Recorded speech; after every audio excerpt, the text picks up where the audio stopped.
Man, oh man, that was a tight one between the Orlando Magic and the Brooklyn Nets in James Harden's debut. So before we start today's video, I want to hear down below, what did you think of James Harden's debut and what do you think of the team's expectations? Are they an NBA Finals team or bust? And what does the future look like? So let's hop in and let's talk about the Brooklyn Nets. The game was actually really slow in the first half, specifically for James Harden.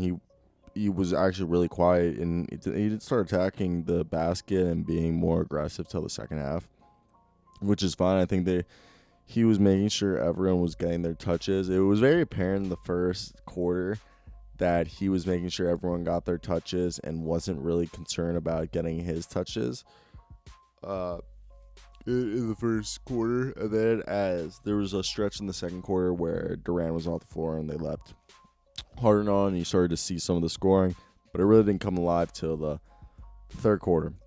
And James Harden, this team, a lot of spacing. And I talk about when this trade happened, what was the depth going to look like? And I think we saw it. I actually did not expect Reggie Perry to be out there, but Reggie Perry, it looks like somebody that the Nets organization is very high on and very confident on being able to step into a bigger role with there being more playing time available with this trade happening. So Reggie Perry is a guy you're going to see a lot more consistently. And he set up some nice picks for James Harden. And James was dishing out stuff. Harden had a nice play where he was going to attack the basket, and he threw it back to Jeff Green, and Jeff Green popped the tray. And it was kind of fun watching that because you were like, "Woo!" That looked like back when they were in Oklahoma City. So it was really fun to see that. And what I think is most interesting is DeAndre Jordan playing 23 minutes, because it seemed like they were at times, besides Reggie Perry playing the center position, at times would seem like they'd have Harden and what seemed Green at the center position, or Durant, because they were out there at one point with what it seemed was Green, Bruce Brown Jr., Timothy Luwawu-Cabarrot, Joe Harris, and I think it was Bruce Brown or Landry Shamet. I don't even remember, but you knew Reggie Perry nor DeAndre Jordan was out there. It was just a very high-paced transition team. There's a lot of ball movements. Even though if you look at it, there's only, besides Kevin Durant and Harden, only 3 other players assisted the ball. You could argue that there was only 6 subs, but not even 6 subs. I think it was how many? They had 8 substitution, not 8 players total for substitution, so an 8-man rotation last night. I actually did fall asleep a little bit in the fourth quarter. Sue me. You sue me for that. I was actually super darn beat. Joe Harris, the man from Virginia, had some really nice 3-pointers. Joe Harris, I think they're trying to give him the Duncan Robinson experience, where they're you have a green light for everything, which is fun. Bruce Brown, I just think, is really, really interesting. There was a play where I think it was Bruce Brown attacking the basket, and he passed it to Kevin Durant, who Kevin Durant thought he was taking the basket. It was just kind of funny because Kevin Durant was just shoot it. You could tell him saying that to him after the exchange happened. Now the question is Kyrie gets back, how's this team gonna look? And I think it's going to look good. I think his assists will go down. His efficiency will probably stay the same. I think he's going to be very efficient this year because he won't be needing to score as much or take as much contested shots. So I think that will be something to benefit. But I really think it was a 9-man rotation. I'm sorry. I said 8-man, 9-man rotation.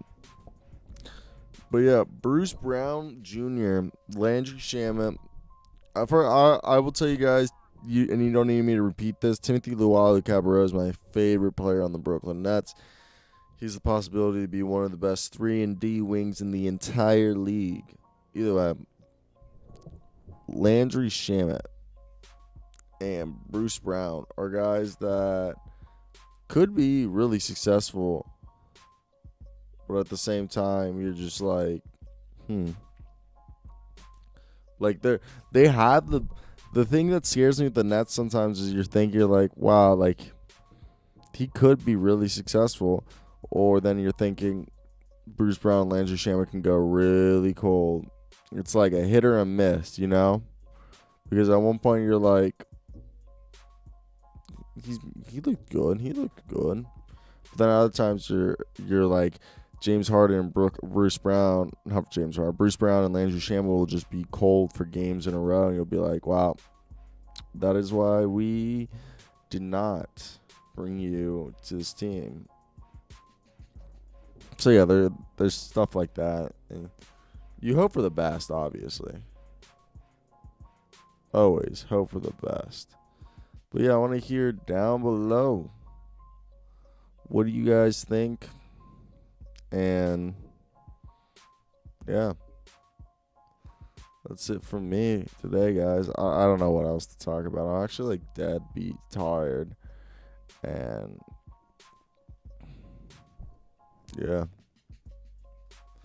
hope you guys enjoy this thumbnail. So I'm gonna complain like this is misleading. I just wanted to see him in a Brooklyn Nets jersey. I'll be like, suck my penis, sir.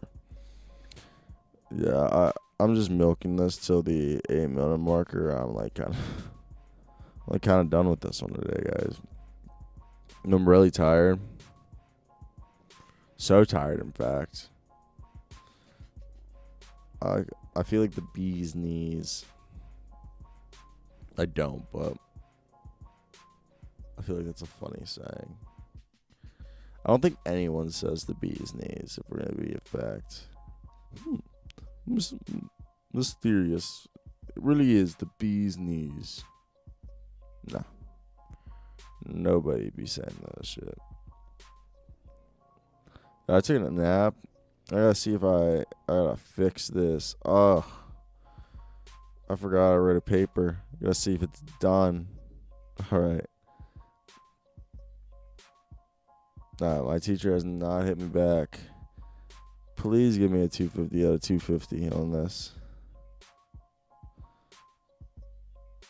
Oh, yes. He gave me a 250 out of 250, guys. Hell yeah. Have a great one.